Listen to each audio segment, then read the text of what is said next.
Bismillahirrahmanirrahim. Assalamualaikum warahmatullahi wabarakatuh. Waalaikumsalam warahmatullahi wabarakatuh. Sohib muda dimanapun berada, alhamdulillah hari ini bertemu kembali dengan komunitas Tajdid Pendidikan ya. Ini sebuah komunitas yang mengkaji, menelaah ya fenomena-fenomena yang mungkin ya bisa memberikan dampak-dampak yang positif, tema-tema yang menarik. Kita ulas, kita kaji ya. Kebetulan alhamdulillah kali ini juga ada salah satu anggota ya pendiri komunitas Tajdid Pendidikan ya di tengah-tengah kita, ada Mas Jaki ya. Sehat Mas hari ini? Alhamdulillah sehat. Alhamdulillah. Terima kasih atas hadirnya.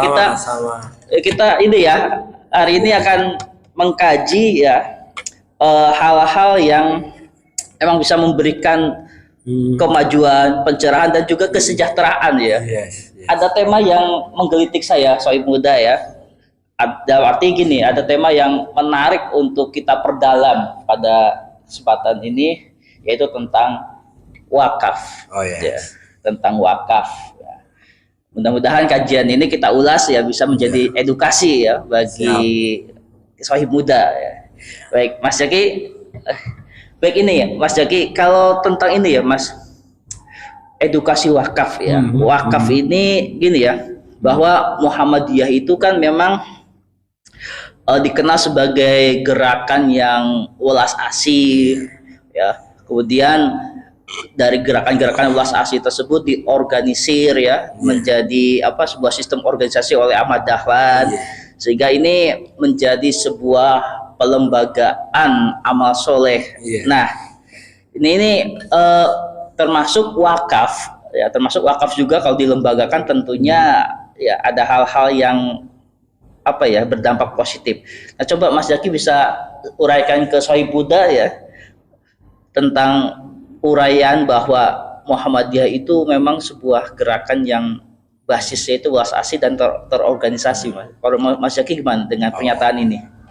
Terima kasih Mas Hendro yang memberi kesempatan saya untuk sekian kalinya kita untuk berdialog, berdiskusi bersama, berdialog santai ya, membahas berbagai hal yang tentu saja ada hubungannya dengan Muhammadiyah gitu ya.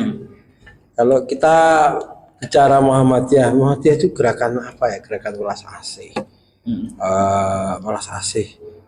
Ya, sebelum kita bicara wakaf ya, wakaf itu sebagai bagian dari luaran atau produk dari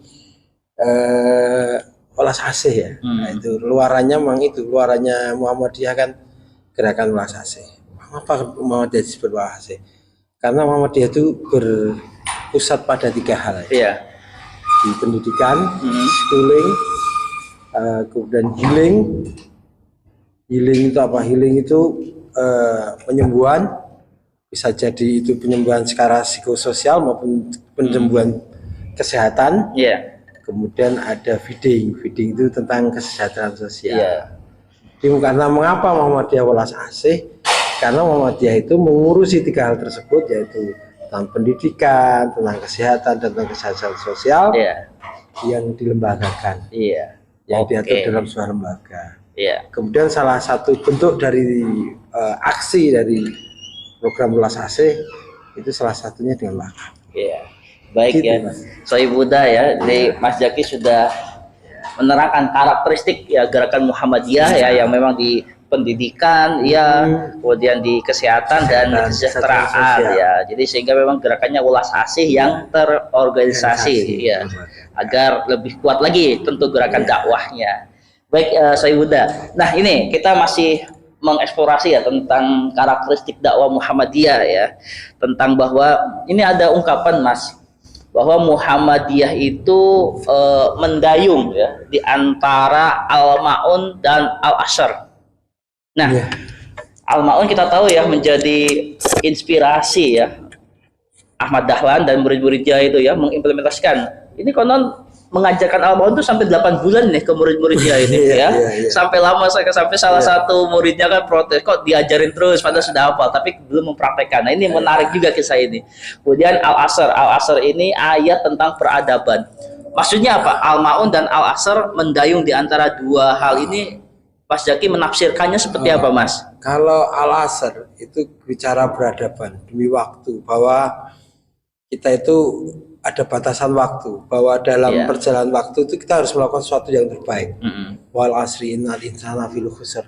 Illa alladziina aamanu wa amilus solihati wa tawassaw bil haqqi wa tawassaw bis sabr. Sesungguhnya manusia memiliki, siapa yang tidak beri, yaitu manusia innal ladziina aamanu, orang yang beriman dan saling menasihati dalam kebenaran dan takwa. Itu kan sebuah idealisme. Idealisme hidup manusia, bahwa dalam manusia hidup di dalam alam semesta itu harus melakukan perubahan ini dalam kurun waktu tertentu. Paling tidak dalam kurun waktu umur manusia masing-masing. Umur saya, umur Mas Hendro, umur masing-masing itu punya kurun waktu masing-masing. Kemudian ini sebuah idealisme. Bagaimana praksisnya? Kemudian dijabarkan dalam surat Al-Maun tadi. Araital ladzi yukadzibu, siapa orang yang mendustakan agama itu. Fawailul musholin, orang yang sholat yang celaka itu yang mana? Orang yang tidak memberi makan orang miskin. Jadi agama itu tidak hanya berdimensi individu. Agama itu harus berdimensi sosial juga. Jadi mendayung antara idealisme peradaban dan idealisme praksis sosial. Jadi peradaban itu akan muncul. Peradaban kalau kita melakukan sesuatu yang bersifat sosial. Itu mendayung antara itu, antara al-maun dan. Berarti makanya terkenal ada ini ya, kesolehan pribadi, ada soleh secara pribadi dan soleh secara sosial. Itulah yang diinginkan afdalan ya. Maksudnya di dalam hal Muhammadiyah punya cita-cita mendayung di antara Al-Asr dan Al-Ma'un, sehingga muncul kesalehan pribadi dan kesalehan sosial, sehingga terjadi sebuah peradaban yang berkemajuan. Makanya tagline-nya berkemajuan, saya muda ya.